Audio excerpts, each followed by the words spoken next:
we're back. So when we met last time, we talked about a little bit of the beginning process and how you guys were just kind of quiet in the background. Now things are getting really active. We're getting ready to close.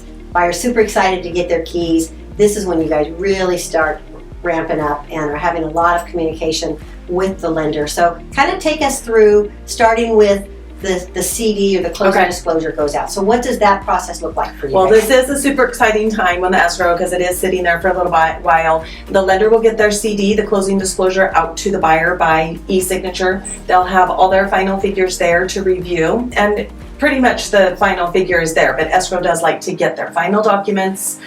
Once we get those, usually 3 days after that CD is signed, then we can go ahead and do all of our balancing and figuring, and we'll have the final figure. We'll get the loan documents, we'll confirm everything, contact the buyer if the lender already has not, set the appointment, and then we'll contact the notary to see if they're available for the time that the buyer gives us a window of time.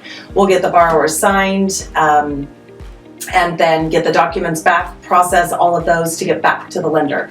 Quite a few steps to do to get the documents back to the lender, because we have to give them a lot more than what the borrower has seen. And they're called conditions. Conditions, yes, our funding conditions. So we've got to get all those secret things done, sent over to the lender so they can review them and make sure underwriting's approved with them.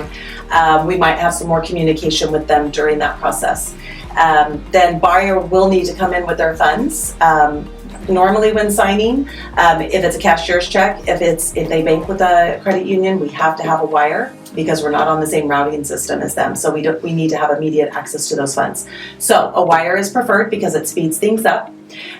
So if we have the wire the same day that they're signing documents, we get the proof over to the lender as well. And then we'll go ahead and wait for the lender to go ahead and fund the loan. We'll get that all set up and release it to record. Sometimes we can record within a couple of hours. 2:30 is our cutoff time for wire or for recording. So as long as we have money in and the documents are all correct, submit those to the lender by 2:30. We'll probably have confirmation the same day, and that's when you come in to get to release those keys to them. So cool. A couple questions.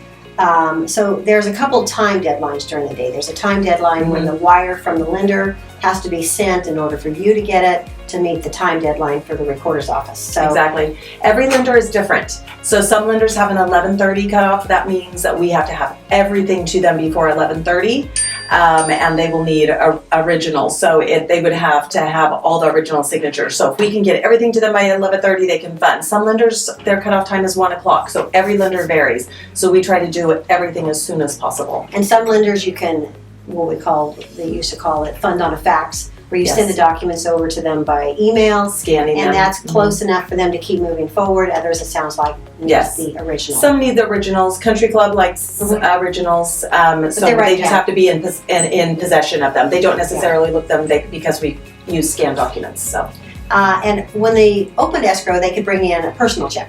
The personal check is not an option at closing. Absolutely not, because we don't have immediate access to those funds. It takes 7 to 10 days for that check to clear. So that's why a cashier's check, if they're on the same routing system as us.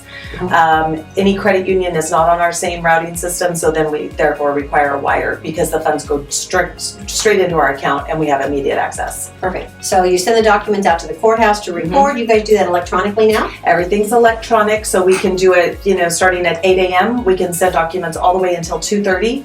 As long as we get it there before 2:30, usually it's in the county's queue, and then they can go ahead and review and give us confirmation. Depending on how busy they are that day, we could have, it could be 30 minutes, it could be a couple of hours.